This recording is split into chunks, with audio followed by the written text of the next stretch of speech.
Welcome to Books in the Freezer, a podcast dedicated to the deliciously disturbing world of horror fiction. I'm your host, Stephanie, and today I am joined by author Victor LaValle to talk about stories with asshole protagonists. Hello. Stephanie. Good to be here. I am excited to have you. You suggested a few topics, and this was one that stood out because it just seemed fun to get into. Right. I think, I remember I think I sent you like a list of like 5 or 6 and Andrea, my publisher, she wrote back, she said, "No." Stephanie said, "For sure, it's this one." And you wanted to talk about this in relation to your book, The Devil in Silver. Yes. Can we speak on that? What makes Pepper, as we're introduced to him, like what puts him in the asshole category? Well, so right from the very beginning, so the heart of the idea is like Devil in Silver takes place in a mental institution in Queens. In the book, it's around 2010, and the main character Pepper, who's kind of a big white dude working class white dude who is a furniture mover kind of thing, is being brought in by the police, but he states from the beginning he is not what would be called mentally ill, and he does not deserve to be here. And like the premise of the book is he's telling the truth, but that's not going to help him. The police, for their own reasons, don't want to go through the trouble of booking him. So they essentially throw him in here instead because it's just faster. And the thinking on their part, which is a thing that they will have done a number of times before, is if the police bring someone to a mental health unit, they have to hold them for 72 hours. And then the idea is like, and then they'll be released in 3 days. So basically, to Pepper, they're like, if we take you in, you don't know how long you'll be held until you get seen by a judge. But in here, in 3 days, you'll be out. Just don't be an asshole about it. But Pepper can't help himself because he's an asshole. Which is interesting because yeah, it's being stuck in this system where it's like I don't know. I also have my doubts on like if you're compliant and do what you're told. I also don't trust that they'll do the right thing. So Well, like can you win either way? yeah, the heart of, in a way, like part of the sort of like thought experiment I wanted to sort of base the novel on was this idea that like that some people have, right? Which is that like if you don't do anything wrong, nothing bad will happen to you. And Mhm. the only reason why bad things happen to certain people is because in some way or another you could look back and say, "Oh, here's the thing you did that made you a person who should be arrested, a person who should be thrown away, a person, whatever it is." But at least from my own experience, I felt like that just isn't true, and that there are lots of times where sometimes you step to the left instead of the right, and suddenly you are in the path of the sort of the speeding car that is some broken system in this country. And once you get caught in that thing, it's actually incredibly difficult to get yourself out, even if you could prove that you don't in fact belong there. Yeah. This was a book I remember loving back when I read it, and I was very excited to hear that there's an adaptation coming. Yes, we shot. I adapted and co-show ran the filming of a 6 episode limited series for AMC based on the novel, also called The Devil in Silver, and it's part of. They had a historical horror series called The Terror, that ran for 2 seasons, and then it went on kind of hiatus. And then The Devil in Silver will be its return as season 3 of The Terror. Uh, and right now the plan is for September 2026. So it's a little ways off. That's really exciting. So we're gonna get to see Dan Stevens be an asshole. You're going to get to see Dan Stevens be. I will say the hard part, because it's Dan Stevens, is he's more lovable than the Pepper in the book, because he's got those piercing blue eyes, he's got that sweet face, and he can't help but build in a little more humanity than Mhm. words on a page will do. But of course, that's the point, is because you are supposed to care for this guy. And even though he can be loud, obnoxious, he's too quick to fight and all the rest. The whole point is he is actually still a human being and a person worth caring about. And yeah, when Dan is the person doing it, it's a lot easier, I have to Yeah. say. I mean, you had the Changeling adapt into a series too, so I guess I wanted to ask what the difference has been this time around. Is it like, are you a seasoned pro at this? I wouldn't say that, but I would say so for the Changeling, the showrunner on that project, a wonderful woman named Kelly Marcel, was very good to me, and she essentially forced everyone else, Apple TV, the producers, everyone, to let her bring me along in that process. And so originally I was going to be something called a co-EP, which would have just meant like my name would be on the screen and that's the end of it. But Kelly really wanted me involved, so she helped me get bumped up to being an executive producer, which meant that uh, I was a part of all the meetings. I was on set in New York when we shot. Then me and my family moved to Toronto and spent a summer there shooting the rest of the season. I was part of it every day, talking to actors, talking to crew, and everything.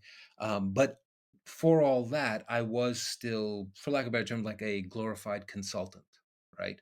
Which was great, but also had its limitations. Whereas for Devil and Silver, I wrote 3 of the episodes. Myself and my co-showrunner, a wonderful dude named Chris Cantwell, who had a great show called *Halt and Catch Fire* on Oh AMC for yeah. a couple seasons. Um, we made every decision together, all the casting, running the writers' room, post production. So it was so much more of an education because I actually got to be a part of it. And between me and him and the producers and our the director of our first block, a wonderful director named Karan Kusama. Um, Oh wow. all of us together were like driving the ship. Well, that's cool that you got to be more involved this time It around, was like great. really hands on. Yes, it was a real education, and just to yeah, and even gave me greater appreciation for like good, bad, whatever, anything that gets made for film or TV. Even more now, I felt like I get like the worst thing you ever saw. I still feel like I can't believe you did it. It's amazing. I have heard that, like, after people have worked in the industry, they're like, every movie that gets made is a miracle. It, Everything that makes it yes, is miraculous in its own way. yes. Even the worst piece of garbage you ever saw, it is still like s a whole bunch of people did some really heavy lifting, to get this to you. Yeah. So you might still not like it, but you at least gotta respect that. Yeah. But yeah, we're talking about asshole protagonists today. And I guess I wanted to ask you, how would you define asshole? Like, what makes a character? What puts him into that camp? Well, so that's the thing, one of the things that I think is very interesting about that is that, like, I think every human being is potentially an asshole if the situation pushes them the right way, right? And one of the things that I'm super interested in fiction and then in TV, movies, and all the rest is just the sense like I know like there's oftentimes this thing of like we want the reader to like our main character, and I don't like that advice. And instead, what I think is important is for you to be able to understand the main character, right? So that even when they make terrible choices or are mean to people or are selfish or all the rest, you've been given enough information where might still think they're terrible or they're doing something lousy, but you get why they're doing it. And I do think that's kind of so. Like the shorthand version of that is they're an asshole. The longer sort of version of that is like they're an asshole, but you understand why.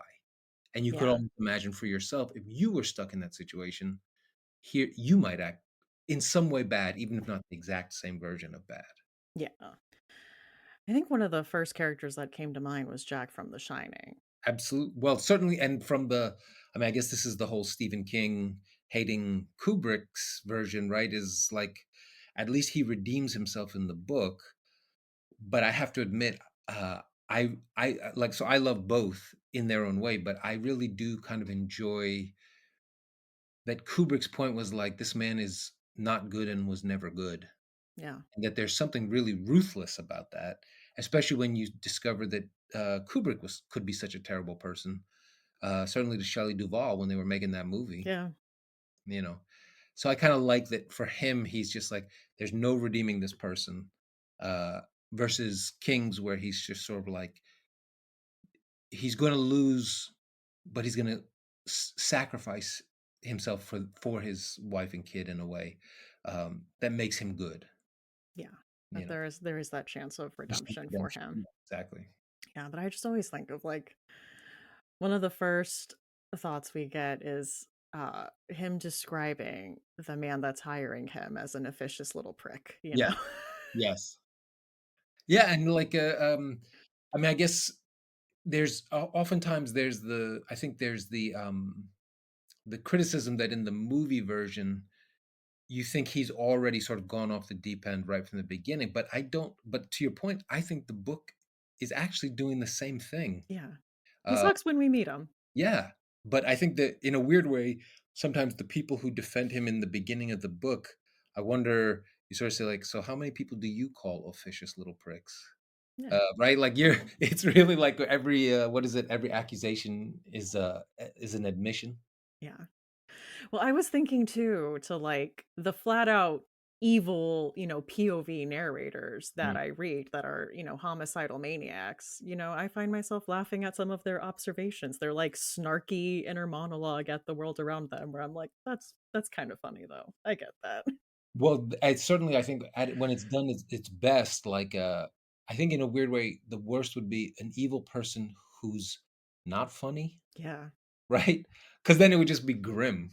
But oftentimes, it is interesting that people, if they do write someone evil, it's when they can let part of it is letting out all those messed up perspectives that many people have Yeah. in flashes, but this person lives in that place, you know? Yeah. And I was going to ask about likability. So after The Devil in Silver, did you get reader feedback about people not liking Pepper or commenting that he was an awful protagonist to read or deal with? And I guess because I feel like I have a lot of, female author friends who deal with this kind of feedback Yeah. constantly, more on the annoying. They have to worry Uh-huh. about coming That's off as very annoying. annoying.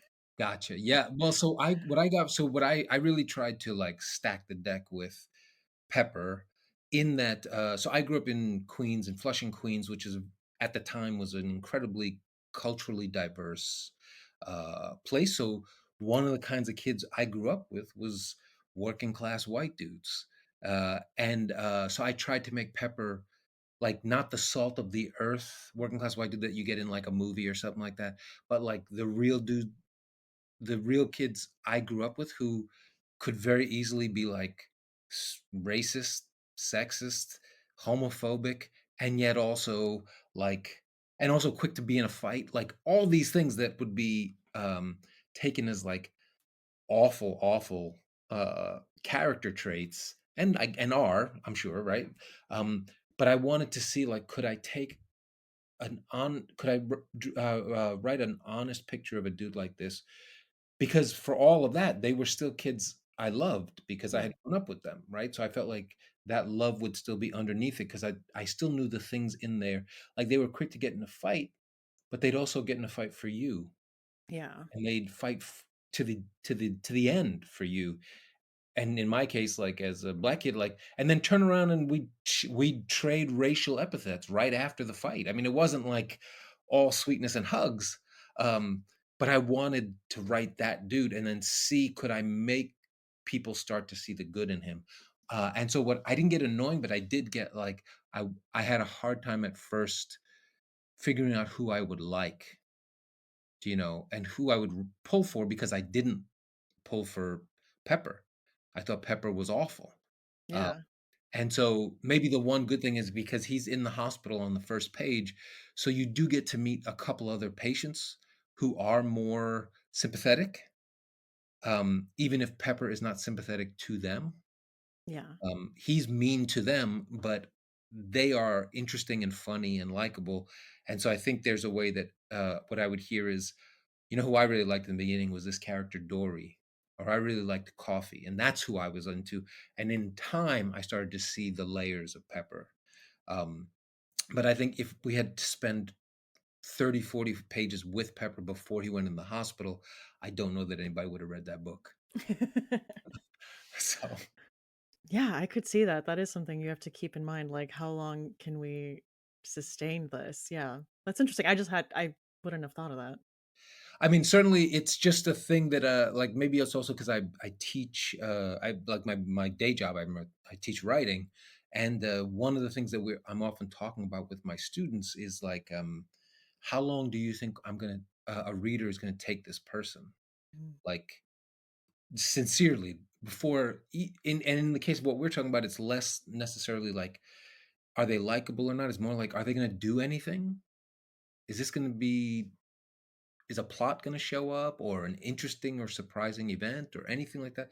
But it's the same idea of like, certainly it doesn't have to be that, readers need an immediate thing, like page 1, here's everything you should know and why you should care, but the promise that something is coming, you know? yeah. Uh, and I feel like that's the case for like even like with another book of mine, The Changeling. Um, you spend I would say the first 110, 20 pages of that book just learning about the main character's parents and them meeting and falling in love, that falling apart, and then him meeting the woman who becomes his wife and them falling in love. And I certainly had some people who were like, "Hey, can some horror happen in this thing?" Because there's a lot of falling in love and meeting each other. So when the horror does kick in, I hope it felt like it kicked in with like a real like, "Oh, we're here." Yeah. But, there were people there with that book who were just sorta like, "Look, I don't need to read about people falling in love." And then I just was like, "Well, I don't know, this is not the right book then, because People at least need the context. Yeah, you need context, I think. Well, should we get into our book picks? Absolutely, sure. Okay. I wanted to start off with The Last Days of Jack Sparks by Jason Arnopp because this is a book I have recommended for years, and it is the one I have had the most people not finish because of how awful the main character is. And I'm like, that is the point, That's though. Have you read this? I have not. Okay, so this is about a fictional character named Jack Sparks, who in this world is a provocateur, bad boy journalist of sorts. And you are reading his posthumous manuscript. His last project was looking into the occult. And kind of his whole persona is that he's, yeah, this edge lord bad boy who just answers to no one. He doesn't care. And so you're reading this, you're getting notes from his editor, from his brother, and he's just awful to everyone around him. One of the scenes that opens up is like he gets invited to the Vatican for some kind of, I don't know if it's like technically an exorcism, but they're like dealing with someone who is demon possessed. And he laughs during the, I'm gonna say procedure, but during the ritual, and the demon stop like the possessed person like stops what they're doing and like just looks at him Yeah, and hones right. in on him. And so you have to kind of get through this to get to the point where, slowly as he's writing this, that persona starts to fade a little bit and more of the real Jack Sparks is coming out as he's becoming more scared for his life and, dealing with more of this face to face. But he is a tough read. He is a tough guy to read about for, the first couple hundred pages for sure. Couple hundred, so I impressive that, to what we were saying a minute ago about, like, how long can you ask a reader to stick with a thing? Uh, I mean, I'm impressed by the, Yeah. author's willingness to say. I mean, when you said I thought you were gonna say for the first couple, chapters, No. but for the first couple 100 pages And was I mean, I but I think it's, I don't know, in the way it's written in this like meta posthumous script with like notes from, the people that knew him and adding context and this being a manuscript. And I always kind of very much felt that it was a persona, but he also gets to a point where there's like one really close friend that he has and he betrays them and you're like, "Oh, maybe you really are Yeah. this asshole?" Do you think it helps? I wonder immediately, like, do you think it helps if you know it's posthumous, so you know he's not still around being awful? I think so. Yeah, there's a way I'm sure there's a mystery to it, like, how did he die? But also Thank God he's dead. Yeah, like, maybe he deserved it. Maybe it'll be like but I don't know, I really liked it, I thought it was scary. Like, I read this, I used to work overnights as a baker, and I would be there, like, by myself, like, waiting when I was done with all the baking, like, waiting for it to open, and I brought this to work with me one day, and I was genuinely creeped out reading some Yeah, passages, like, in a restaurant all by myself in the middle of the night. I bet. I bet. I mean, that does seem like this. It's a movie, but I think it's called Last Shift. Yes. And that same feeling of like everything's closing or opening, like it's all empty. There is something, and it's a job, right? Like there's something particularly scary about being at a job when no one else is there. Like in college for a little while, I worked for temp agency Manpower, and one of the jobs was cleaning offices. And it would either be late at night or very early in the morning, and even then it would be a crew, even 2 3 people. But if it's a couple story building, you're alone on that floor, and even that is creepy.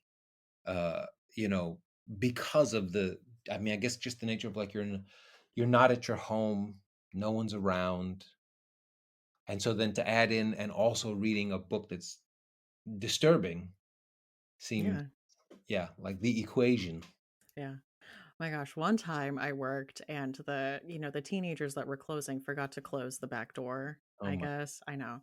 oh, So I'm working by myself. I have headphones in, listening to podcasts or music, and I'm like running around, and I make it to the back, and there is an old woman oh just my God. standing there in the middle of the like where the Wow. dishwashing area is, and it gave me a heart attack, and I looked at her and I said, "You're not supposed to be back here." And Wow. she said, "I was told I would get boxes." And I'm like, "They're in the back.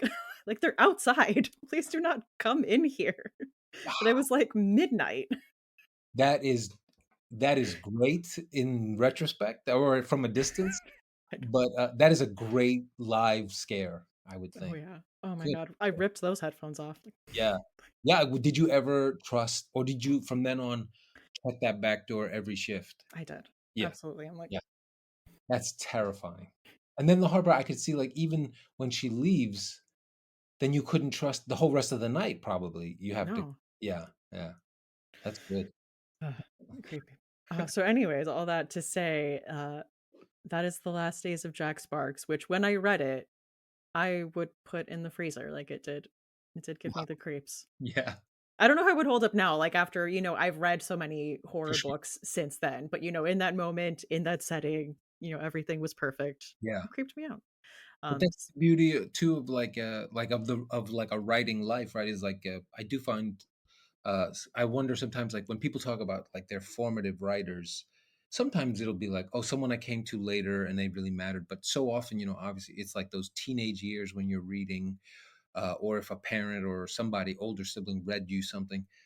And it's also because like in a way, like uh um the like you're still um you haven't become, not hardened, but used to certain things, and so it just digs in so deep because it's the new thing. Yeah. Yeah. Well, so my first book is, I think one everyone will know, American Psycho by Bret Easton Ellis, and I picked this one because he is obviously an asshole, right? And potentially a serial killer, right? But I think in a way maybe somewhat similar to what you're talking about with the first book. um I think the first time I read it, part of what made it very scary to me was that I didn't understand it was satire, or I didn't take it as satire, I should say, because he plays it so, on the page he plays it so even, like he never winks at you and tells you this is a joke. It's just more like the accumulation of detail. You have to start to figure that Patrick Bateman is um so warped that probably none of these things are happening, or possibly none. He's not actually killing anybody. He's not doing any of this stuff. But it's the story that's rolling through his mind as he goes to work on Wall Street every day. Um, but the first time I read it, I think it was just pure horror, like because it's like right from the beginning. Sets you in a time and place, 1980s, yuppie, the two yuppies in a cab. driving along, talking about like the new stereo they're trying to buy and the ads on the wall, but then also talking about like all the homeless people need to be killed. And just all of those things sort of rolling together, none of them given more or less weight. Uh, and the sort of build of that and the way that Bret Easton Ellis just chapter by chapter, page by page, it's just more horror on top of more horror on top of more horror until I felt like the effect you're supposed to have is just like I'm like this is like the autobiography of Satan or something like that. Like this is the worst human being I've ever read in my life. And I think it was only after I'd read it the first time and then somebody explained like it's supposed to be satire that I was able to understand it in a different way and grasp maybe a little bit more of what Bret Easton Ellis was doing. Yeah. This was one I definitely struggled with, Yeah. because I was getting bogged down by too many of just the material details because it's really driving home that, like, consumerist, materialist, like, yuppie life, and Yes. so he is, like, describing every surface in his apartment, like, what the granite looks like, what the the type of cabinets, the type of dishes he has, and I was like, "This is a slog." Yeah. I Well, can't even get to that part. it's interesting. Did you think like because there's like one of the things that made Stephen King so popular? I remember like people always talk about the idea like he does say they eat Chips Ahoy instead of just cookies. He does name Mhm. this, or he does use pop culture Yeah. signifiers, and that was part of what made him so relatable. And it's interesting just to think of Bret Easton Ellis as almost like turning that dial to 1,000 Yeah. to just drown you in this stuff. And I agree. It is like even that is its own kind of wild stylistic choice. Yeah. That absolutely I think just makes people bounce off it. Yeah. You just or you just start to skim because it's Yeah. impossible to keep track of all of this. Yeah. It is going to be my Halloween costume this year, Is though. it? It is. That's amazing. Are you gonna wear like the Christian Bale, like with the raincoat and the axe and all that? Yes. Yep. Oh, that's great. That's amazing.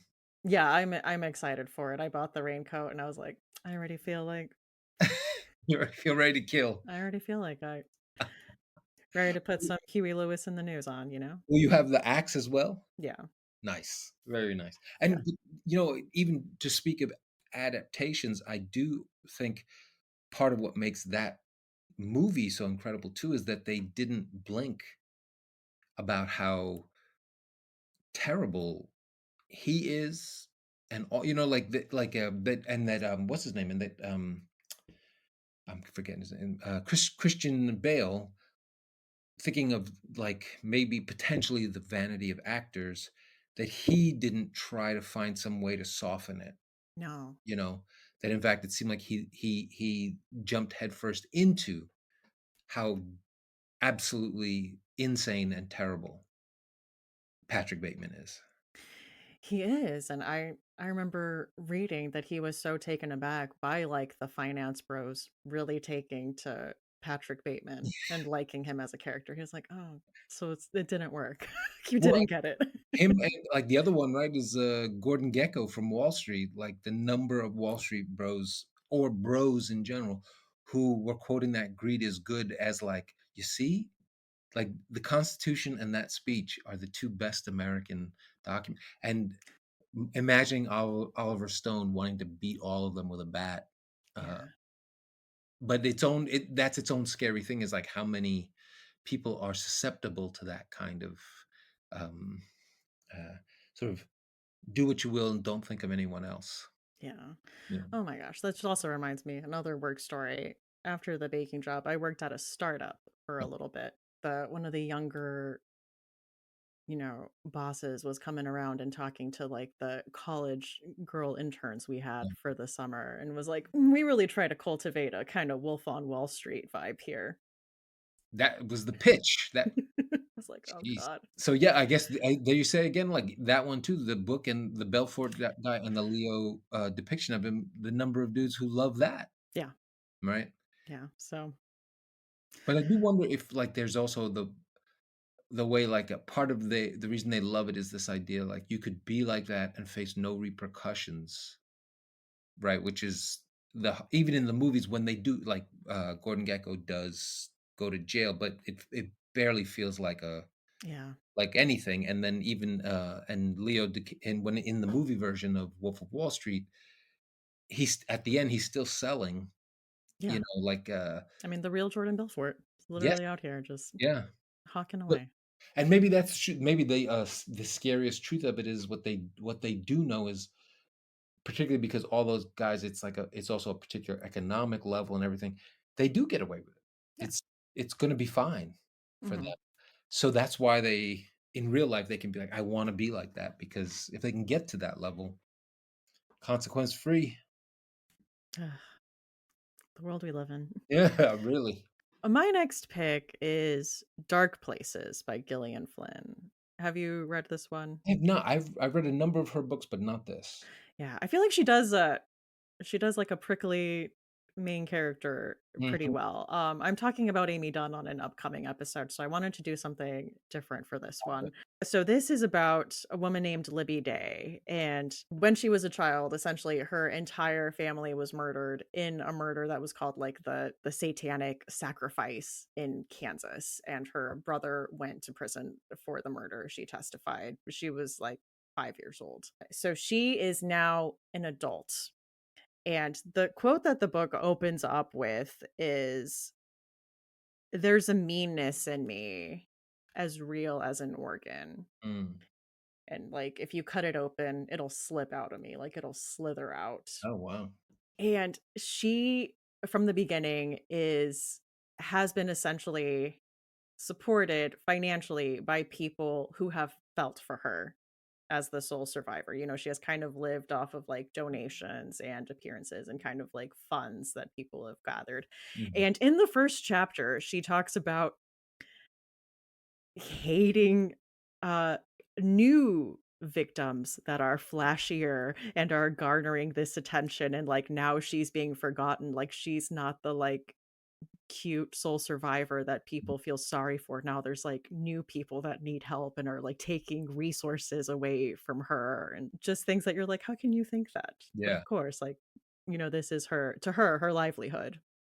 Right. um and so in the book there is this like true crime club of like amateur sleuths that is interested in the case Mhm. and reaches out to her. You know, they say they'll compensate her, that's how they get her attention. Uh-huh. um but they think her brother was innocent, and, like, they think the evidence is pointing to something else, and they wanna know, like, if they can talk to her, if she'll help them with this investigation. So she does end up teaming with this guy, and they start to visit her hometown and look into the past and see what really happened, and then, the narrative starts to flash back, and you get everyone's POV about, like, what happened leading up to that day. Uh-huh.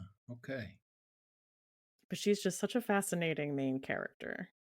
And I guess obviously, no spoilers because we don't want to ruin it, but like it does sound like a great.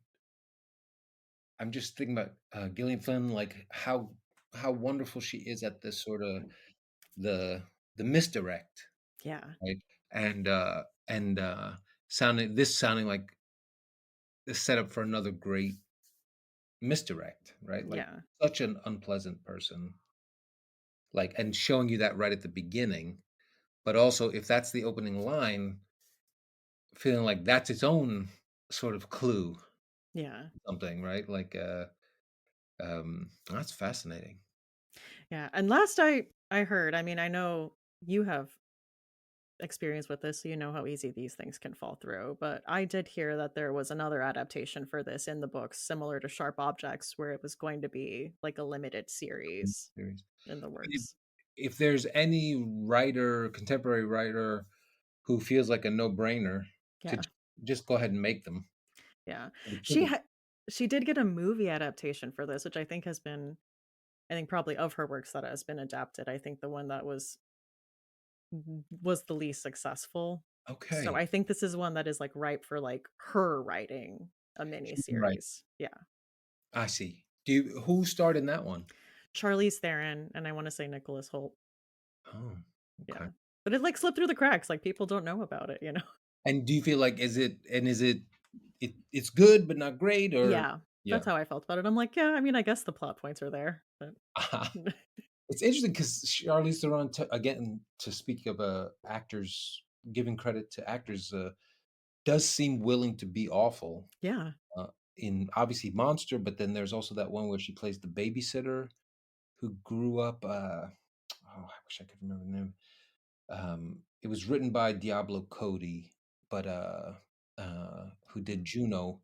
It was like yeah, the one after that. I Uh, don't know that. I and it's just all about like this woman who I think she's like her job is she's a babysitter. She's clearly like kind of falling apart and is a mess, and Oh, yeah. an Was old it boyfriend shows up. yeah, is it called, like, Young Adult or Yes, something like that? Okay. and she Yeah. decides to ruin his marriage, I think is what I remember. And and she went all in on that one too, to her credit. Yeah. Uh, Yeah, I mean, I don't think it was her fault, like, yeah, her lack of no, she's a great anything. so, Yeah. She will work with what she's given. yes. But, yeah, that is Dark Places by Gillian Flynn. And so my next one is a classic, a book I truly love. We Have Always Lived in the Castle by Shirley Jackson. And the heart of this one is the narrator, the main character is Mary Catherine Blackwood, who goes by Mary Cat, and she lives with her older sister Constance and their uncle Julian, and they live in a large house on extensive grounds in like a New England town, like outside a small New England town, and um, years ago, the rest of the family died when they in the house when they were poisoned at like a family dinner, Yeah. and Constance, I believe Constance went to jail for it, um, and now she's back. I mean, she was charged with it, but was acquitted. That's what it was.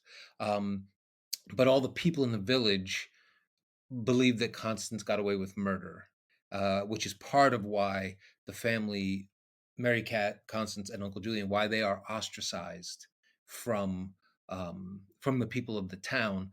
And Jackson, who is obviously one of the great just writers, I would say American writers of the 20th century, but certainly one of the great horror writers of any century.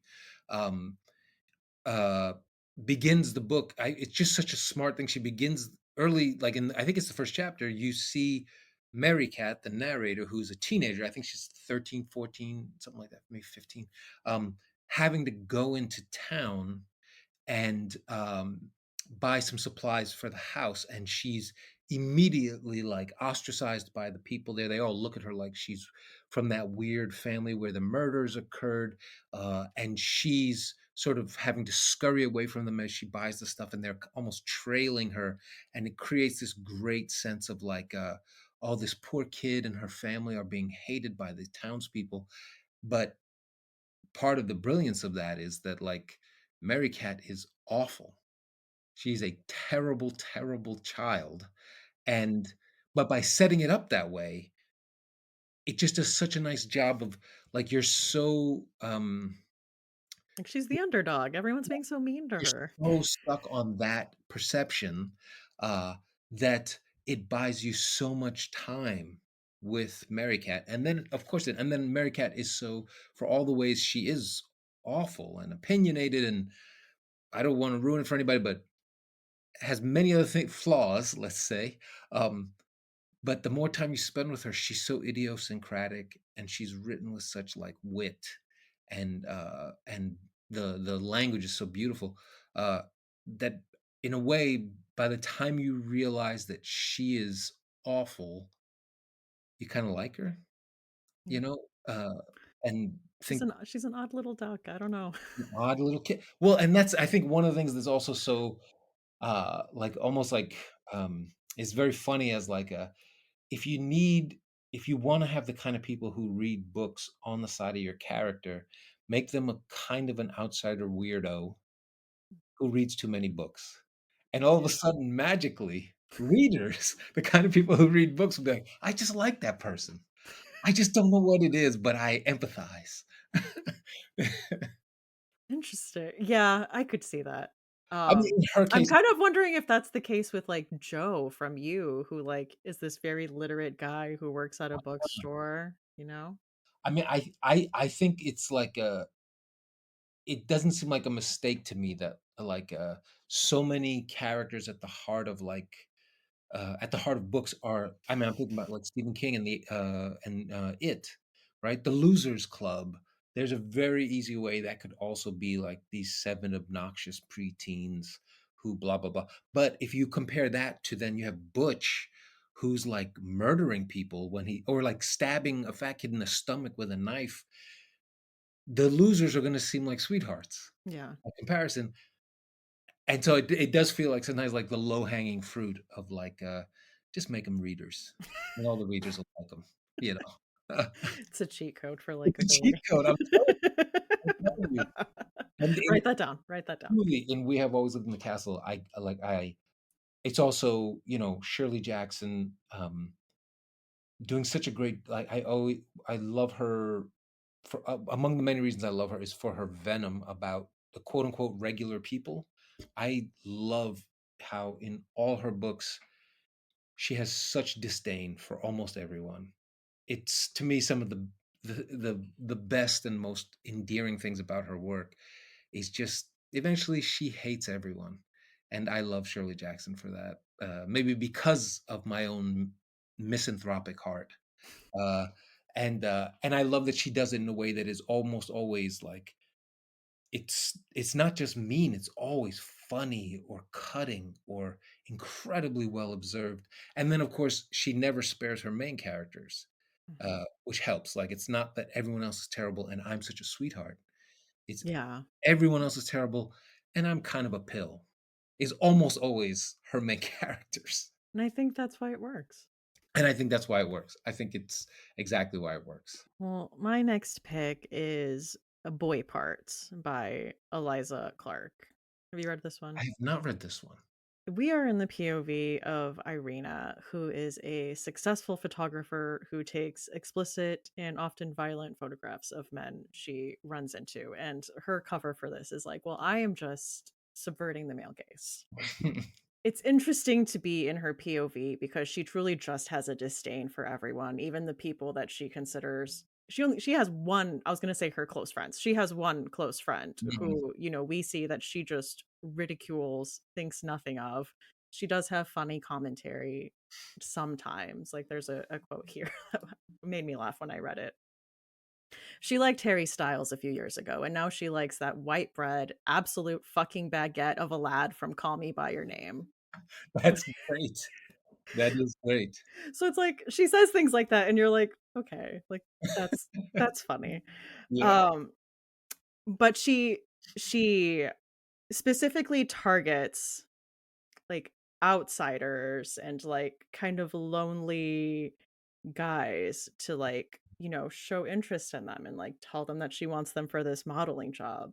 She hides behind that like flipping the male gaze, and then as she becomes this like kind of transgressive figure, like this artist, this misunderstood, like tortured artist, provides cover for this type of behavior. And then, as you can definitely see that this is coming from like some type of traumatic event that she Mhm. is trying to reckon with and deal with through these means. But she is just awful. And even when you do like meet her, you have chapters where she's going to lunch with her mom and you're like, suddenly a lot of this makes sense. Like why someone why someone would possibly turn out that way if this is your mother.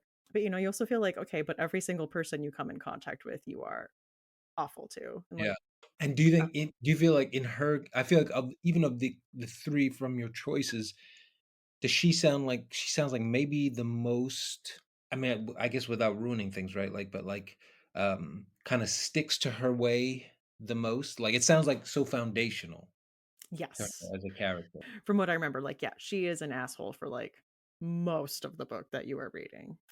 I mean, I have to say, like, all of these sound great. This I feel like I like the idea of also, like, her, um like that explanation, like it's just flipping the male gaze, just be for that way of like you know, um, whatever you want to like marginalized people can be monsters too.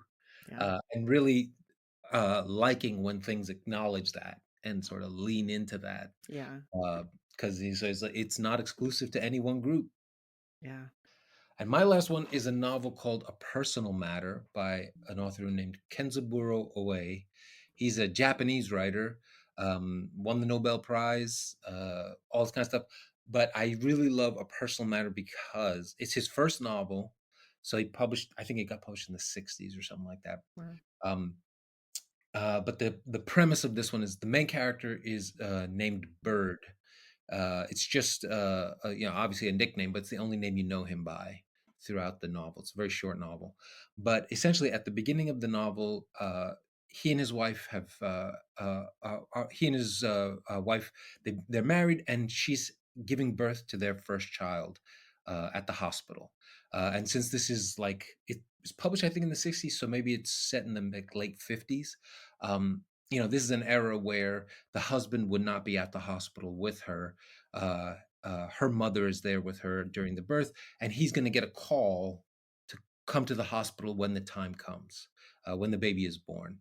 And so he gets that call, and he goes in, and there's a doctor there who is there to meet him, and he says, I'm sorry to tell you this, but like your child was born with a sort of a defect on its head. It's essentially got like almost like a second like it's got a hole in its skull, but it's like almost like a second head kind Yeah. of thing. And the doctor says, so what I suggest we do is that we put it in the ICU, but we only give it water so it will die because you don't want to raise a baby that's born with a defect this bad. And he goes in to see his wife. But before he goes to see his wife, his mother-in-law comes out and she says, "I've seen the baby. Uh, I don't think we should give it milk. We should just give it water and let it die. Just don't tell my daughter. Just go in there and say all's fine, and we'll just tell her it died."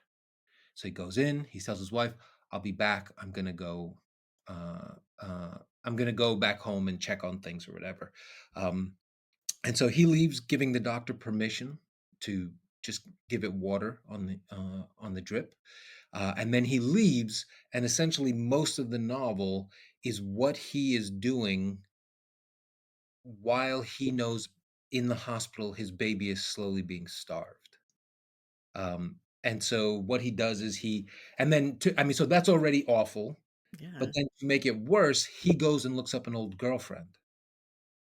I was wondering if it was gonna go this Of direction. course, Like, of how? course. And his old girlfriend uh, is living alone because she has gone through her own pains and traumas. So she is actually happy to have him because she's living in the depth of her own pain. So him being in this pain is actually now they're kind of even, and so they're together in this.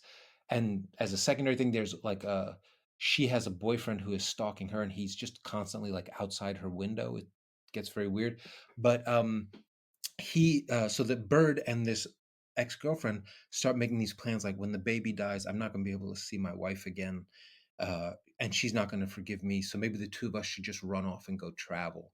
And it's just that, right?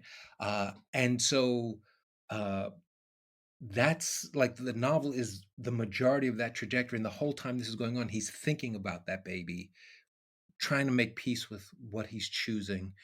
And then toward the end, he kind of makes the right choice, right? I don't want to ruin it for anybody, but there's a way he gets there that I think is still very satisfying and powerful. But I used to teach this book regularly to my writing students, and the level of hate they felt for Bird was so profound that at a certain point I had to stop teaching the book.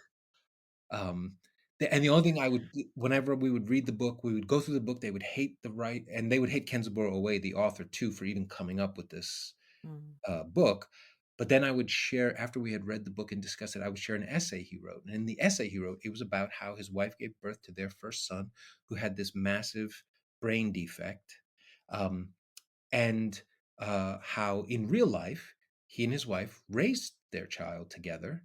And that child, because he was in a house that was loving and supportive, and they started sending him to schools, a school for kids who had similar developmental issues. Um, at a certain age, they started to realize the only two kinds of communication his son could understand was music and bird songs. Like he could repeat those, the sounds and stuff. And so he and his wife started learning how to communicate with his son through those things somehow, however Wow. explains it. Yeah. And so by the time he's writing this essay, he's now Kenzaburo, the Nobel laureate. His son is like in his 30s, and he and his son have begun a practice in Japan where um, he transcribes the sort of musical notes his son communicates with him in, and he turns them into operas, and they perform those operas all throughout Japan. Oh, wow. Yeah. And so I always share that to say the real dude did not do this, but the reason he wrote the book was because he was trying to work through what the other choice was. And he was trying to acknowledge that while I didn't make that choice for our real, my wife and I chose to raise our son and to love him and all this, it would not have been that hard for me to take this other choice because I was so overwhelmed and I was so scared. And it was such a, um, and so many people around us were saying to us, just let the baby die. And he said, so I wrote the novel in a way to sort of take that choice out of me and just put it on a page so that my wife and I could make the choice to raise the baby. That's so fascinating. Kind of this like exorcism of that, this Yes. like getting it out of you. That's part of what I love. And so when I would I've stopped teaching it by now, but, like, when I would teach it, I would try to say to, like, the writing students to say, like, "Look, maybe you're never gonna experience a choice this profound, but there's a decent chance that maybe, like, when you're writing, you are maybe sometimes writing in a way that is meant to say, 'What if I hadn't made the right choice? What if I had made the wrong choice?' And all the steps that come from making that wrong choice, that can be the story you write, rather than just keeping in your head guilt or shame or things like that. Um, but Bird is genuinely terrible through most of the book, and even like when things work out toward the end, you're not proud of him. You're just sort of like, fucking finally, you know. How do we finally got around to this? Yeah, it speaks to what we were talking about earlier, that kind of like these asshole characters, like it gives you a chance to kind of cover to write maybe some of your darker That's thoughts right. That's right. through the cover of Yeah. this. And yeah, like and I guess the question is always like, how far do you take it? And I guess for each author, the answer changes. Yeah. Yeah. What can the reader take, you know? Yes, exactly. Well, we have a tradition on this podcast to ask our guests for a chilling obsession that's just something you've been enjoying in horror lately. Be it a book, movie, show, podcast. Yeah, I think this qualifies as being somewhere in the umbrella of horror. There's a podcast I enjoy called Weird Studies. Uh, Okay.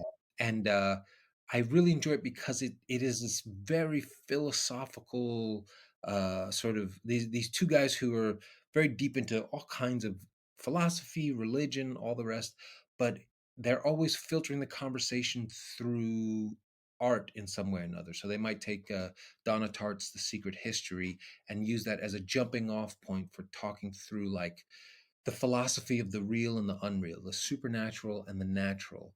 Um, Interesting. and like, where do those things meet each other? And how do we use language or philosophy to understand things that are our beyond rational understanding?